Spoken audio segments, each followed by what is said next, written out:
Hi everyone. Today I'm going to be talking about what a cleft lip and palate is and some of the surgeries that I've had to get me where I am today. So I'll start off by talking about how it's caused. Now it can be caused by a number of ways. Some of the ways that I've heard was hereditary, so if your mom or your dad has it, then you have a higher chance of getting it.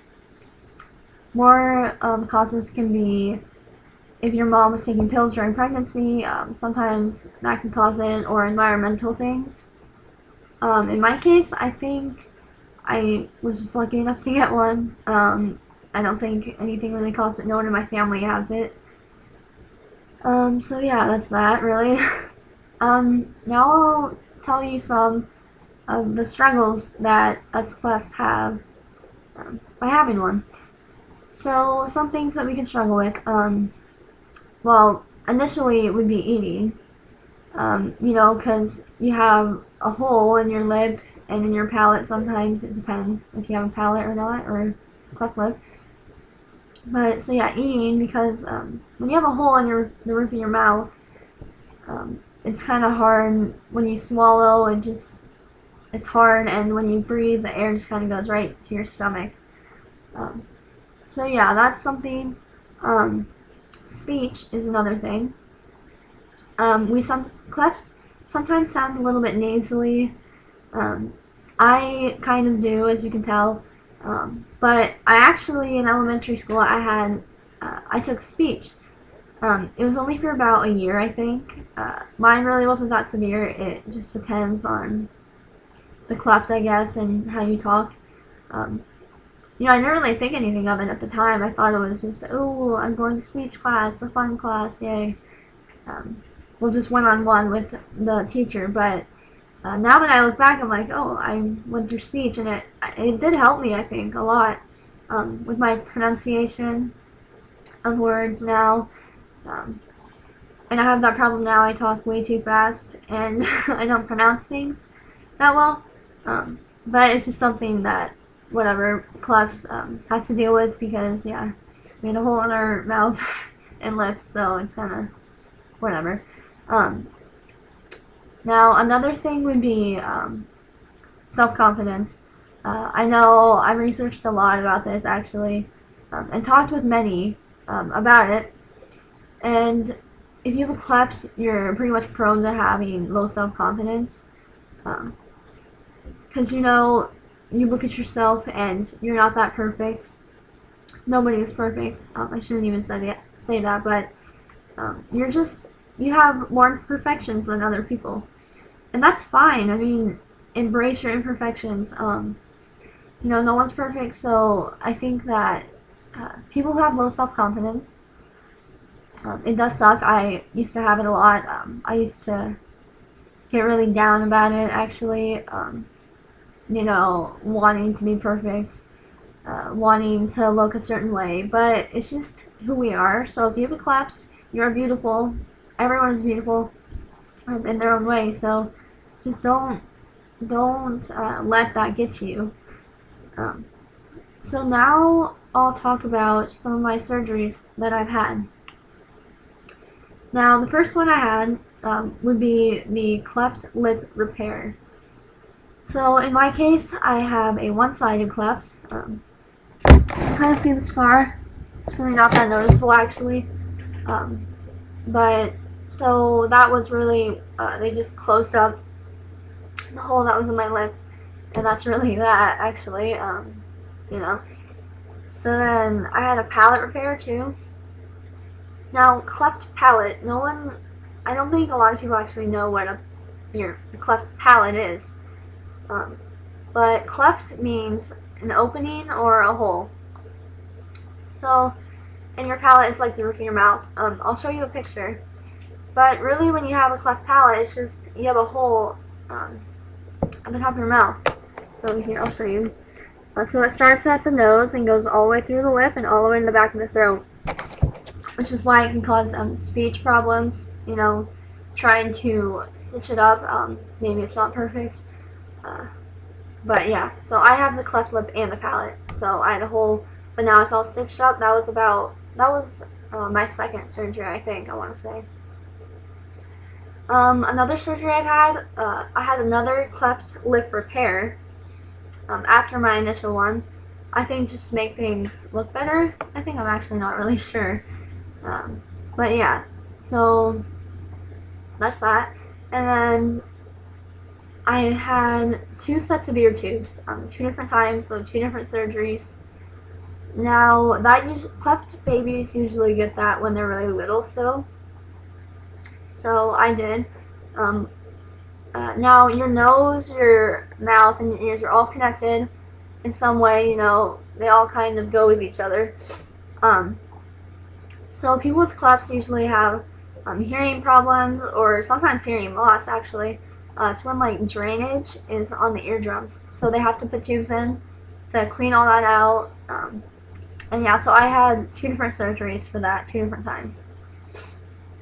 And I was really little, so I don't really remember a lot of it.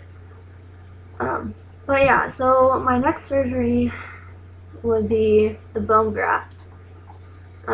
Now, when you have a cleft, you have a hole in your lip or palate. So in my case, I had a hole in my lip, obviously. So I was missing a bone there. So what they did was they took a piece of bone out of my hip and put it in my gum. That helped with bringing teeth down, you know, like the alignment of all my teeth and for support in my gum. In recovery for that, I remember I was about 7 or 8, and I started walking the night of my surgery, so I really recovered fast from that. It wasn't too bad at all. Now the next one, I want to say, I'm not sure how old I was. I want to say 7th or 8th grade. I got my wisdom teeth taken out. Now a lot of people get their wisdom teeth taken out. It's not just clefts. It's a lot of people. But I only had my bottom ones out.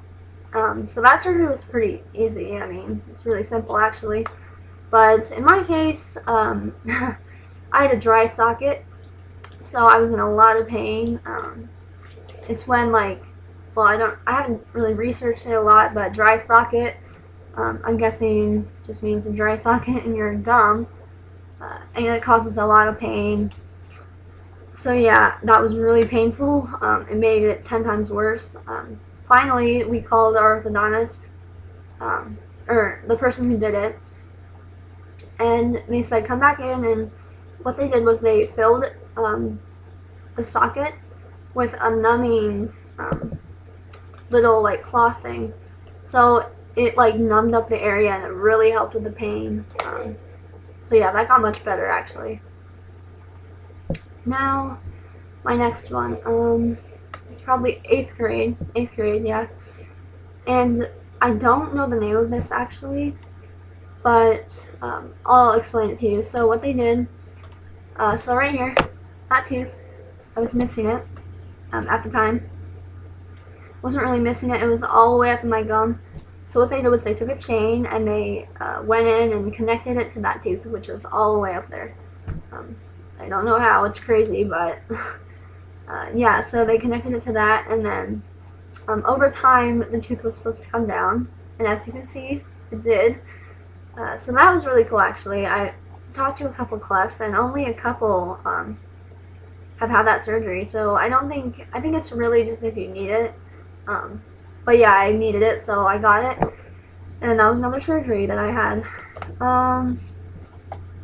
Now, in my last video, I said that my double jaw surgery was in 9th grade, but it wasn't, it was in 10th grade. I got that mixed up. So yeah, 10th grade I had double jaw surgery. They broke my jaw, moved the bottom one forward and the top, or bottom one back and the top jaw forward to align my teeth as they are now. Now that surgery, ooh, that was really tough. The recovery from it isn't easy at all. You have to wait a long time to be completely healed. And I think I lost 11 pounds in the first week because you really can't eat anything. I remember I had to eat from a syringe. And, oh my god, I still remember it. It was just so bad. because I love food, and when you can't eat, it's not fun.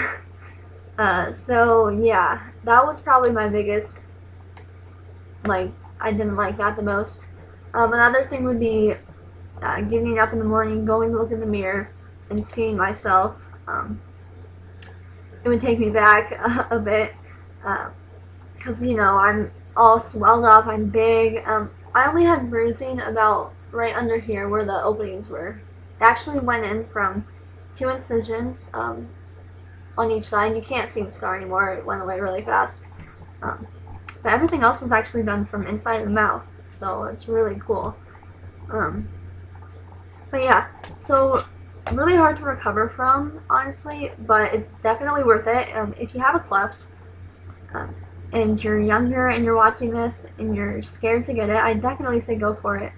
I was scared too, but it was so worth it in the end. You have a new smile, and it can actually help a lot of things, your speech, and yeah, really how you talk, and the look, obviously, appearance is huge. You'll be much more confident, I can promise you that. You just have to get through the recovery, and from there, it's all up from there. So yeah, definitely would recommend that. As I told you guys, I had one more surgery coming up, which is next week. And I'll explain that after I get it and explain what they did, because I had to write down a list of things that they were planning on doing, because they're doing a lot. So yeah, that's really all I think for this video. If you have any more questions about any of the surgeries that I tried to explain today, go ahead and ask me, but I hope you enjoyed this video, so thank you for watching.